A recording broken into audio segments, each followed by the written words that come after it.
అందరికీ నమస్కారం. Welcome back to my channel అండి. ఈరోజు ఈ వీడియోలో మళ్ళీ హ్యాపీ బిస్కెట్‌తో కేక్ అయితే ప్రిపేర్ చేసి చూపించబోతున్నానండి. మా అమ్మాయి కేక్ కావాలని అడిగింది. అందుకోసం తన కోసం అయితే ప్రిపేర్ చేస్తున్నాను. ఇక్కడ నేను రూ. 10 ప్యాకెట్ హ్యాపీ బిస్కెట్స్ అయితే తీసుకున్నానండి. ఈ బిస్కెట్స్‌ని మనము ఇలా చిన్న ముక్కలుగా కట్ చేసి అయితే మిక్సీ జార్‌లో తీసుకుందాము.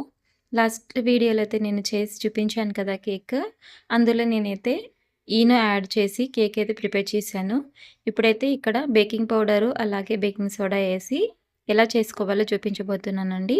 మనకు ఎంత కేక్ అయితే కావాలో దాన్ని బట్టి మనం బిస్కెట్స్ తీసుకొని ఇలా ఫైన్ చేసుకోవాలి. షుగర్ అయితే నేను 2 స్పూన్స్ వేసాను.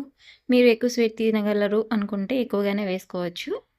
వేసిన తర్వాత మెత్తగా బ్లెండ్ చేసుకొని ఇలా ఒక బౌల్లోకి అయితే మొత్తం యాడ్ చేసుకుందామండి. ఒకసారి ఒక స్పూన్తో బాగా కలుపుకుందాము. ఇలా కలుపుకుంటే ఉండలు ఏవైనా ఉంటే కూడా మెత్తగా అయిపోతాయి. ఇక్కడ నేను చిటికెడు కుకింగ్ సోడా వేస్తున్నాను. అలాగే పావు teaspoon baking powder add చేస్తున్నానండి. ఇలా మొత్తం వేసిన తర్వాత అంతా కూడా బాగా కలిసేలాగైతే కలుపుకుందాము. ఇలా కలుపుకునే బదులు మీరు జల్లెడ కూడా పట్టుకొని చేసుకోవచ్చండి. నేను ఇక్కడ కలిపాననమాట. ఇప్పుడు నాకు పిండికి తగ్గట్టు పాలైతే యాడ్ చేసుకుంటున్నాను. మనకి ఎప్పుడూ కూడా కన్సిస్టెన్సీ వచ్చేసి ఎక్కువ లూజ్ అయితే ఉండకూడదు, మరీ థిక్‌గా ఉండకూడదు అండి. మనకు రిబ్బన్ కన్సిస్టెన్సీ ఎలా ఉంటుంది కేక్ బ్యాటర్స్‌లో అలా అయితే ప్రిపేర్ చేసుకోవాలి. కొద్దిగా పాలు పోసుకుంటూ మొత్తం ఉండలేవి లేకుండా అంతా బాగా కలిసేలాగా స్మూత్ టెక్స్చర్ వచ్చేలాగా అయితే మనము ఈ బ్యాటర్‌ని అంతా కూడా మిక్స్ చేసుకోవాలి. ఎక్కువ ఓవర్‌గా అయితే మిక్స్ చేయకూడదండి. మీడియంగా అనమాట. ఎక్కువ ఫాస్ట్‌గా ఎక్కువగా తిప్పకూడదనమాట. బబుల్స్ బ్రేక్ అయిపోతాయి.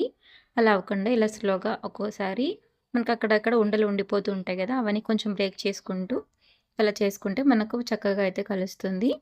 ఇలా చేసుకున్న దానికి మనం ఇందులో టూటీ ఫ్రూటీ కానీ, నట్స్ కానీ ఏవైనా వేసుకోవచ్చు. నేను ప్రెజెంట్ అయితే ప్లెయిన్‌గానే ప్రిపేర్ చేస్తున్నాను. ఇక మనము కేక్ ఎందులో ప్రిపేర్ చేయాలనుకుంటున్నామో కొంచెం ఆయిల్ రాసి డస్టింగ్ చేసి ఉంచుకోవాలి. ఈ గిన్నెలోకి నేనైతే బ్యాటర్ అంతా కూడా వేసేసుకుంటున్నానండి. చూడండి బ్యాటర్ కన్సిస్టెన్సీ రిబ్బన్ కన్సిస్టెన్సీ ఉంది కదా! ఇలా వచ్చేలాగైతే మనము బ్యాటర్‌ని ప్రిపేర్ చేసుకుంటే కేక్ బాగా ఫ్లఫీగా స్మూత్ టెక్స్చర్‌తో వస్తుందండి. మొత్తం కూడా అంతా వేసేసుకొని ఈ బ్యాటర్ అంతా కూడా వేసిన తర్వాత పైన ఏమైనా నట్స్ వేసుకోవచ్చు. లేదు అంటే ఇలా డైరెక్ట్‌గా కూడా పెట్టేసుకోవచ్చండి. ఒక 2, 3 సార్లు ట్యాప్ చేసేసి ఆల్రెడీ మనం ప్రీహీట్ చేసుకుంటున్న బౌల్‌లోకైతే మనం కేక్ టిన్ను తీసేసుకుందాము. ఇక నేను పెట్టేస్తున్నాను చూడండి. ప్రీహీట్ అయితే నేను పెట్టుకున్నాను కదా! ఒక 15 మినిట్స్ తర్వాత ఇందులో అయితే నేను కేక్ బ్యాటర్‌ని పెట్టేశాను. ఇప్పుడైతే మనము క్లోజ్ చేసేసుకుందాము. ఎక్కడా కూడా గాలి బయటికి రాకుండా కవర్ అయ్యేలాగా అయితే మనం పెట్టుకోవాలండి. లిడ్ లాగా పెట్టుకోవాలన్నమాట. పైన బరువు ఏదైనా ఉంచుకున్నామంటే ఎక్కడ కూడా గాలి బయటికి పోకుండా ఉంటుంది. నేనైతే రోల్‌ని అయితే పెట్టుకుంటున్నాను. చూసుకోండి ఎడ్జ్ కూడా ఎక్కడ గాలి లేకుండా బయటికి రాకుండా చూసుకోవాలి.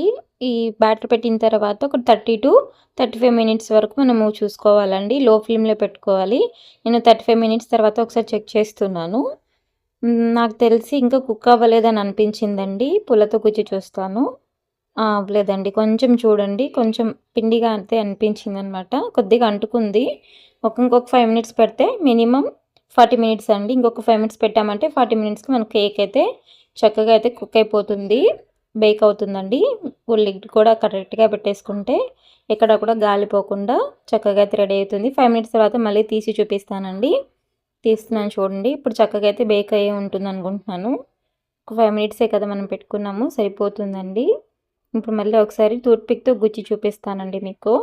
చక్కగా బేక్ అయినట్టు అనిపిస్తుంది. నీట్‌గా వచ్చింది చూడండి. చాలా నీట్‌గా అయితే వచ్చింది. ఇక మనము స్టవ్ ఆఫ్ చేసేసి కేక్ టిన్ని మనం బయటకైతే తీసేయాలి. లేకపోతే అడుగు మాడిపోయే ఛాన్సెస్ ఉంటాయండి. తీసి పక్కన పెట్టేసుకుంటే కేక్ అయితే కూల్ అవుతుందన్నమాట. చక్కగా కూల్ అవ్వాలి. ఈ బౌల్ పైన మనం ఏదైనా క్లాత్ అయితే కప్పేసినామంటే పైన డ్రై అవ్వకుండా, గాలి కూడా ఎక్కువ తగలకుండా గట్టిగా పడకుండా ఉంటుంది. ఇలా క్లాత్ అయితే వేసేసుకొని చల్లారిన తర్వాత మీకు చూపిస్తాను చూడండి. డీమోల్డ్ చేద్దాము. ఇప్పుడు చాక్ ఏదైనా తీసుకొని ఎడ్జెస్ కొంచెం లూజ్ చేసుకుంటే మనకు కేక్ టిన్లో నుంచి కేక్ ఈజీగా అయితే బయటకు వచ్చేస్తుంది. ఎడ్జెస్ అంతా కూడా లూజ్ చేసేసుకొని ఒకసారి ట్యాప్ చేసేసుకుంటే కింద అడుగున మనకి ఈజీగా అయితే వచ్చేస్తుందండి.